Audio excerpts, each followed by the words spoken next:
Hi, everybody. Dan Illman here, taking a look at race number 5 at Del Mar on Saturday. It's the Grade 3 Jimmy Durante Stakes for 2-year-old fillies. It is a big field, and it should be a great betting race. I'd urge everybody to try to look for some value in here. The favorite will probably be in the 9-2 range, but maybe we can get even a better price. And one of the horses I'm looking at in here is the number 10. That's Posh Holly, going out for trainer Phil D'Amato, a horse who in her North American debut ran against stakes horses at Del Mar on September the 3rd, was not embarrassed at all, finishing fourth, and then she dropped down into the maiden ranks at Santa Anita, and I liked the way she polished off that field. It was not a strong field. None of those horses that she beat have really come back to acquit themselves very well, but I just liked the way Posh Holly won that race. She sat in mid-pack, she swung into the stretch wide, confidently handled, and she really was digging for ground at the end of that 1-mile race. She earned a 74 Beyer speed figure, a 97 time form U.S. speed figure, and both of those metrics have her as one of the strong contenders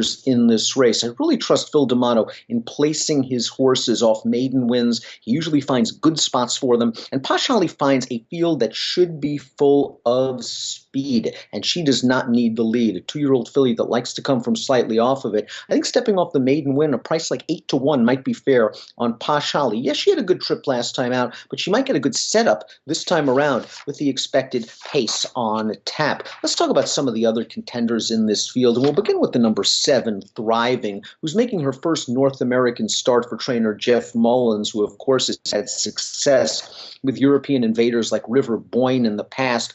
Thriving is stretching out, though, for the first time. She has never raced past 6 furlongs in her career, and she's going to have a mile at Del Mar on Saturday. That, coupled with the fact that she has not run in about 2.5 months, has me worried. Thriving has run well in England, a winner, a multiple winner, but I'm not sure about distance. Yes, she's getting Lasix. Yes, Jeff Mullins is a fantastic trainer and has done well with these kind of horses. With Flavien Prat aboard, you know this filly's going to take a little bit of money. I want to use Thriving somewhere, and I don't want to let her knock me out of the multiple race wagers, but I'm not sure I want to take too short a price if I'm considering a win wager. The number 6 in here is Pivotina, and Pivotina has raced once in North America. That was up in Canada in the Grade 1 Natalma Stakes, and she fell far, far behind. Like many European horses, she broke slowly. She ended up last down on the inside. She ended up having to split horses on the far turn, alter course to the outside in the stretch, and she was only beaten 3 1/4 lengths. She now gets Lasix for the first time for trainer Graham Motion,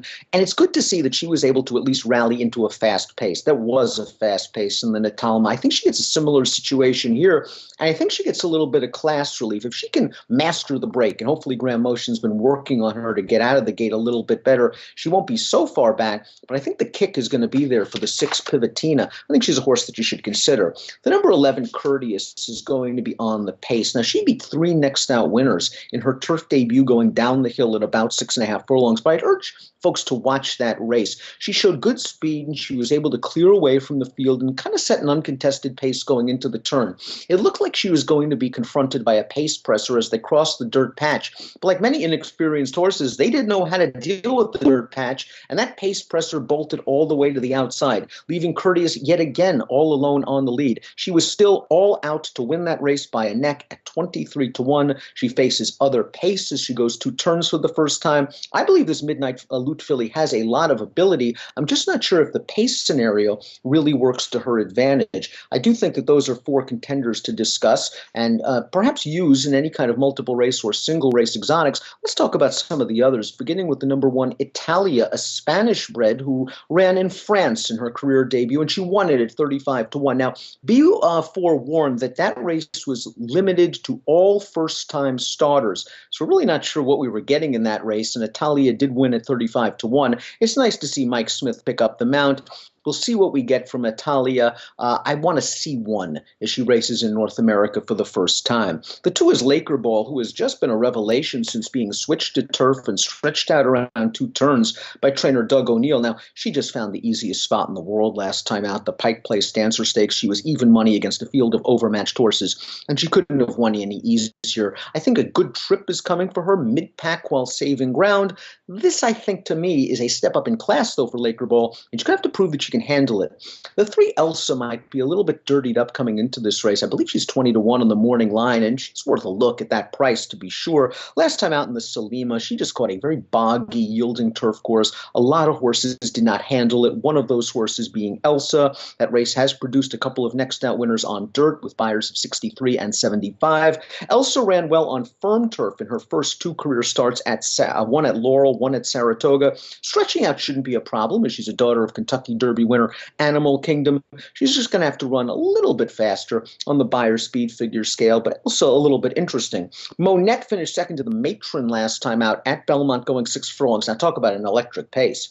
There was certainly a big pace that day. Monette was far, far back in last. I think she benefited from the pace. She came with a nice run to finish second. She held her own against Stakes Company, was actually a stakes winner in France earlier this year, but she also is going to have to stretch out for the first time. And it'll be interesting to see if her kick will be as effective at the route distance as it's been sprinting. Cedars of Lebanon, another first-time North American import, trained by Doug O'Neill, got a win in an allowance race last time out, going 7 furlongs in Ireland. The runner-up of that race came back to run second in a handicap. She was not facing the strongest competition overseas, and after 9 lifetime starts, I wonder how much improvement is left for Cedars of Lebanon. Rafael Bejarano takes the mount. This is a horse that showed speed overseas, and I'm not sure that's actually the right tactic. She hasn't shown the sort of North American, Southern California speed that's prevalent in here. So if she's going to win it, she's probably going to have to come from a little bit off. Let's talk a little bit about the 8 Creative Instinct. This is a horse that Timeform US actually has as the speed of the speed. This will be her turf and route debut. She tried 7 last time out, and she failed after setting a very highly pressured pace. Again, she's got speed. She's shown some ability on the dirt.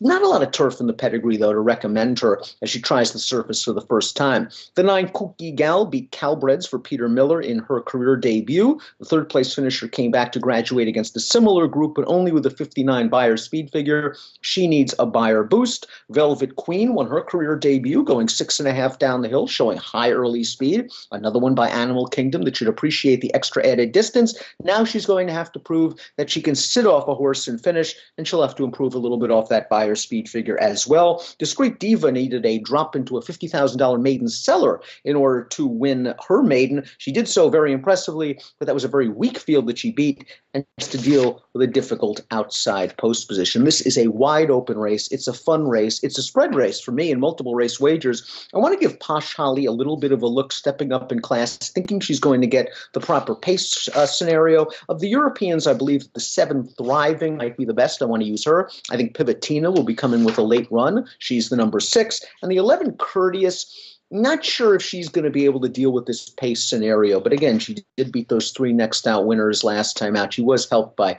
various circumstances. I'll use her perhaps underneath in single race exotics. 10, 7, 6, 11 for me in the grade 3 Jimmy Durante. Best of luck.